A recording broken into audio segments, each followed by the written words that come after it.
Now once our design in vector file is ready, now first of all we have to see what exactly is the requirement. As I have marked few points, we can see that on top of it, starting from the top, we can see that there is a hole. So we need this to be through cut, right? Then we can see a outer cutting line, which is a outer line. This also need to be through cut. Then we see a clip art / figure. This need to be etched. And then there is a background which also need to be cut. So first of all we have to see the product, what is the requirement, where we want cutting and where we want etching. We have to create a difference. If we do not know what is the customer's requirement, it will be really difficult for a designer to make the file accordingly. Alright, now we start the designing with the vector file. We have to increase the thickness of the design. Before we do that, we understand what is the requirement. As we have seen that we require to cut from outside as well as inside. So there is a contour command which works outside and inside at the same time. Likewise, if we combine the outer object with the inner object, all we have to do is just give the contour command once. I explain this thing because this is something which is required for designers, and I assume that most of our designers doesn't understand English.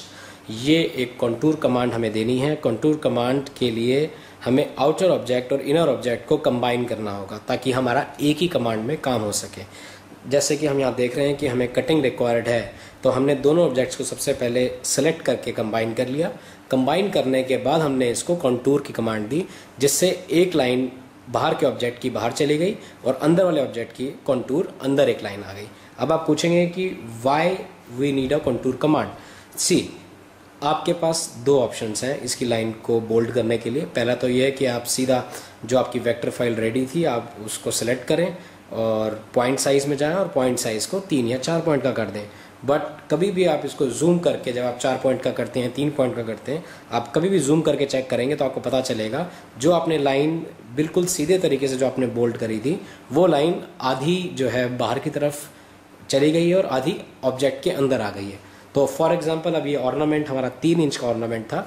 जब आपने इसकी line को bold किया तो वो 3 inch की जगह 2.9 कुछ रह गया, क्योंकि आपने जो लाइन बोल्ड करी थी वो आधी लाइन, अगर 4 पॉइंट बोल्ड करी थी तो 2 पॉइंट बाहर बोल्ड हो गई और 2 पॉइंट अंदर हो गई. तो इसीलिए contour is a right way of increasing the thickness of line. अब थोड़ा बेसिक से शुरू करते हैं कि आपने कोरल ड्रॉ ओपन किया, आपने फाइल ओपन करी. कंटूर करने से पहले, क्योंकि हम ये सारा काम इंचेस में कर रहे हैं, तो हमारा यूनिट्स को इंचेस में कन्वर्ट करना पहले ज़रूरी है. मैं इस समय कोरल 13 यूज़ कर रहा हूँ और इसमें आप यूनिट्स का कॉलम यहाँ पर देख रहे हैं, सर्कल्ड है.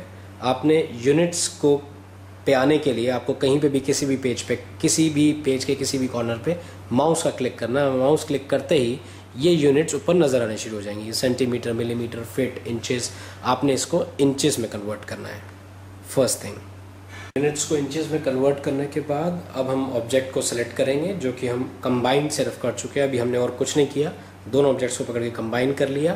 कंट्रोल L से कंबाइन होता है. पहले आपने बाहर का ऑब्जेक्ट क्लिक किया, फिर शिफ्ट दबा के अंदर का ऑब्जेक्ट क्लिक किया और कंट्रोल L दबा दिया, ये कंबाइन की कमांड दे दी.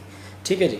अब इसके बाद हम आते हैं कंटूर कमांड के ऊपर, जो कि नीचे से टूल बॉक्स का आप देखें, नीचे से 5th टूल बॉक्स है. इसमें 2nd कॉलम है जिसका नाम है इंटरैक्टिव कंटूर टूल. ये आप देखेंगे थोड़ा सा इसका सिंबल भी आउटसाइड एक लाइंस बना रहा है और इनसाइड लाइंस बना रहा है. अब जैसे आप कंटूर का बटन प्रेस करेंगे, आप टॉप ऑफ द विंडो पे आप देखेंगे कि ये 3 बटन्स अपने आप यहाँ पे हाईलाइट हो गए.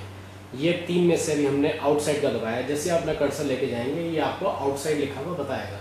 सेंटर वाला इनसाइड है और ये सेंटर के लिए है. अभी हमें आउटसाइड कंटूर करना है. आउटसाइड करते ही जो बाहर का ऑब्जेक्ट है उसकी लाइन बाहर चली जाएगी और अंदर वाला ऑब्जेक्ट क्योंकि उसके साथ कंबाइन हो चुका है वो एक ही ऑब्जेक्ट कहलाएगा, इसलिए उसकी लाइन अंदर आ जाएगी. ये जो पहला कॉलम आप देख रहे हैं ये स्टेप्स है. स्टेप्स का मतलब होता है आपको कितनी लाइंस बाहर चाहिए, क्योंकि हमें सिर्फ एक ही बॉर्डर क्रिएट करना है. तो ये हमेशा एचिंग टेक्नोलॉजी के अंदर हमेशा ये 1 ही रहेगा.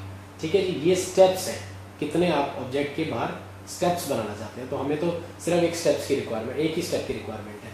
इसके बाद जो मोस्ट इंपॉर्टेंट है वो आता है थिकनेस. आप यहाँ देख रहे हैं कि ये देखिए, जूम आपको करके दिखा रहा हूँ कि ये थिकनेस है. This is the thickness of the line and border की आपको अपने ऑब्जेक्ट से कितना दूर चाहिए।